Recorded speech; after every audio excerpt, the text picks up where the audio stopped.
For the first time ever, this is the first Ramadan that I would say I am preparing ahead to welcome in a special way, and I really do not want anything that will disturb me from performing enough ibadah. Welcome back to my channel. Don't forget to like and subscribe.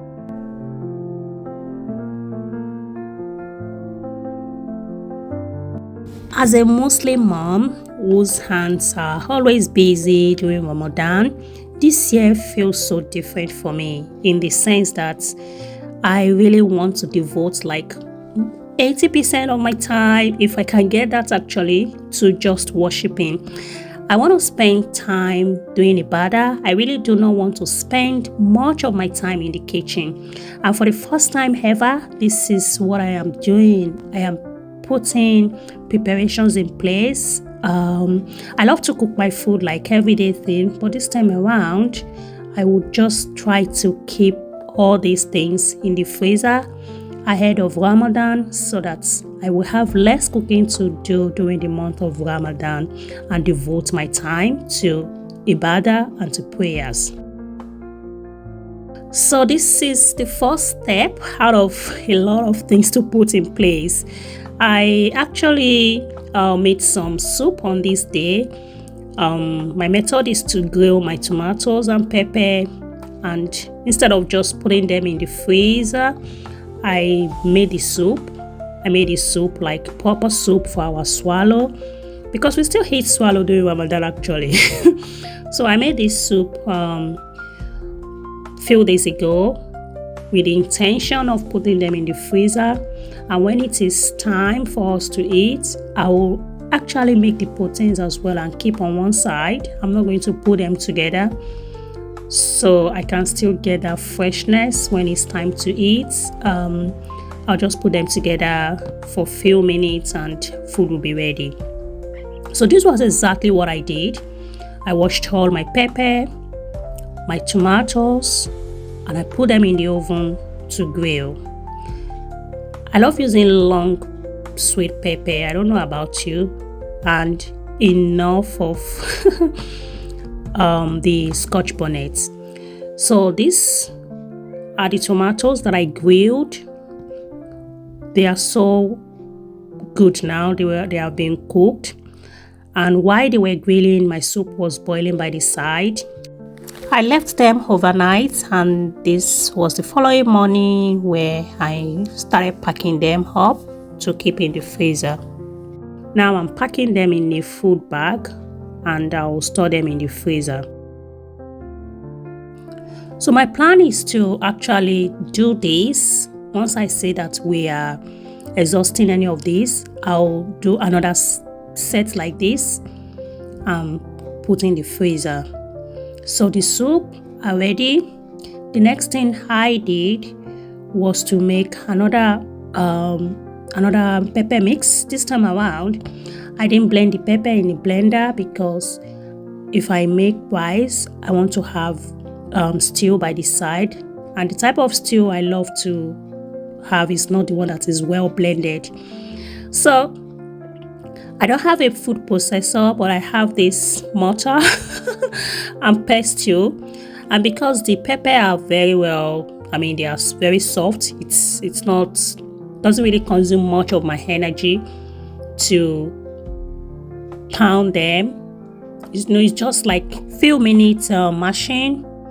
So after I finished matching them, pounding them inside this mortar, is the same thing with my onions, my long pepper for this batch. I did cook them on the stove because for this particular stew, I'll be adding tomato paste. I might add extra onion for frying. So that's why I'm not cooking them this time around. I just want the pepper mix in the freezer like every other ones. So this is everything after. I'm just mixing the tomatoes because I grill them separately.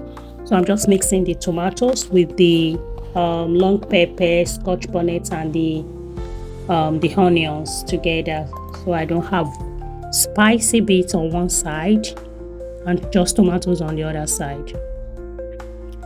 And this is my food bag. that I'm using to separate the soup one and this one. So I'm just going to put them together, and for this stew, anything can go with it. It could be fish, it could be gizzard, anything. But this is how I pack them in the freezer. It's very easy to just boil rice, to just make swallow when my my soup is like 80% done, and I've got my protein. I haven't actually made the protein. This is the first thing I'm doing for this preparation. So I still have like a long way to go. I still have the proteins and another set of soup. And then I've got these green leaves. This is like our favorite green soup that I also try to put together. I only pray that this one lasted us till the beginning of Ramadan, because we eat this green leaf a lot. But I had them but in Manchester, and picking them is like a whole lot of work actually. But they are so yummy, so we can't really say no to them totally. So I had the green leaf too as well. The only thing I did differently this time around was I didn't blend everything like I used to do and cook. Instead of blending and cooking before frozen, I just washed them in a bowl. I washed all the dirty and removed the black ones that are not really looking good. I removed them and I packed them in a food bag as well and put in the freezer like I do for other spinach and other green leaves. So this was exactly what I did. So I said I should share this with you for mamas like me preparing, looking forward to Ramadan. I pray that Allah make us witness Ramadan, and I pray that He answers our prayer. Guys, if you're watching this video, please, this Ramadan really means so much to me, and your prayer would mean so much to me as well. If you ever come across it, or if you're praying and my thought comes to your mind, please pray for me. Pray for me. Please tell Allah to grant me good health. Tell Allah to make me happy. And I pray that Allah will grant you the same. Thank you so much for watching. I'll see you next time. Please don't forget to like. I'm still coming back for more videos on Ramadan preparations. I'll see you in my other videos. Bye.